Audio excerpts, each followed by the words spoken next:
किसी ने बड़े कमाल की बात कही है कि जब तक आप डरते रहोगे आपकी जिंदगी के फैसले कोई और लेता रहेगा। नमस्ते दोस्तों, मैं हूं आरजे कार्तिक। एक बहुत छोटी सी मजेदार सी कहानी है एक दुकानदार की जिन्होंने अगरबत्तियों की दुकान खोली। सुगंधित अगरबत्तियां ला करके उन्होंने जमाई और बड़ी अच्छे से दुकान सजाई और बहुत अच्छा उनका व्यवहार था। कस्टमर्स के साथ बहुत अच्छे से बात करते थे। धीरे धीरे उस एरिया में उनकी दुकान जम गई। 1-2 महीने के अंदर बिक्री होने लगी, दुकान में पैसा आने लगा, बड़े खुश थे। दुकान के बाहर एक बड़ा सा बोर्ड इन्होंने लगवाया हुआ था, उस पर लिखवाया था बड़े बड़े अक्षरों में, हमारे यहाँ सुगंधित अगरबत्तियां मिलती हैं।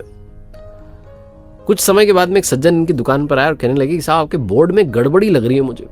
तो भोला भाला दुकानदार था, उन्होंने पूछा भाई क्या हो गया, आपको क्या गड़बड़ लगी? मैंने तो सही लिखवाया। तो उन सज्जन ने कहा कि आपने लिखवाया हमारे यहाँ सुगंधित अगरबत्तियां मिलती हैं। अगरबत्तियां दुनिया के किस कोने में दुर्गंधित मिलती हैं? कहाँ आपको आप सुना आपने कि बदबू वाली अगरबत्ती मिली? अगरबत्तियां तो सारी की सारी सुगंधित ही होती हैं। आपने ये जो हमारे यहाँ सुगंधित अगरबत्तियां मिलती हैं लिखवाया, इसमें से सुगंधित हटवा दीजिए, कोई इसका मतलब नहीं, कोई तात्पर्य नहीं है। भोला वाला दुकानदार तो उसने कहा सही तो कह रहे हैं, इसका क्या मतलब है? पेंटर को बुलवाया, कहा भाई पेंट कर जाओ।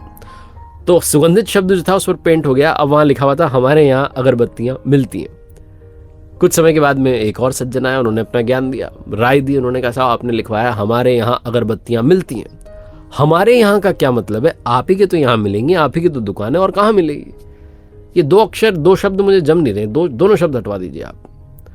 तो बुलवाया पेंटर को, भोले वाले दुकानदार ने हमारे यहाँ भी हटवा दिया, वो 2 शब्द भी गायब हो गए।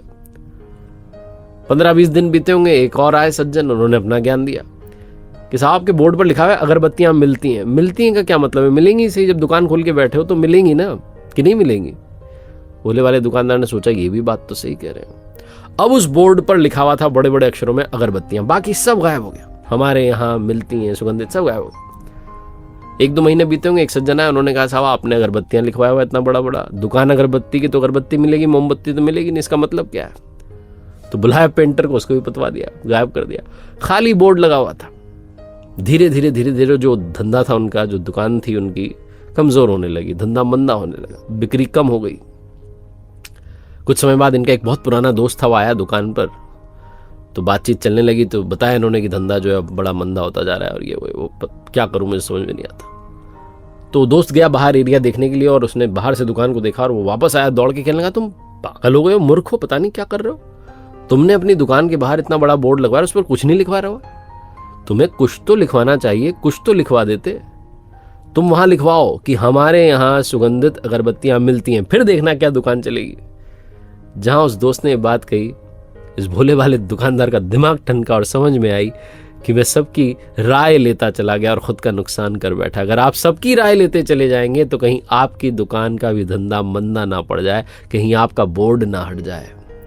बड़ी छोटी सी कहानी जिसका सार ये कहता है कि जब तक आप डरते रहेंगे, दूसरों की राय ही लेते रह जाएंगे, तब तक आप अपनी जिंदगी के फैसले कर नहीं पाएंगे।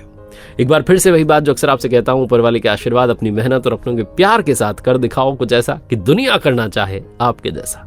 देखते रहिए हर सोमवार सुबह 9:30 बजे मेरे साथ एक नई कहानी और हर शुक्रवार सुबह 9:30 बजे लर्निंग सीरीज का एक नया वीडियो।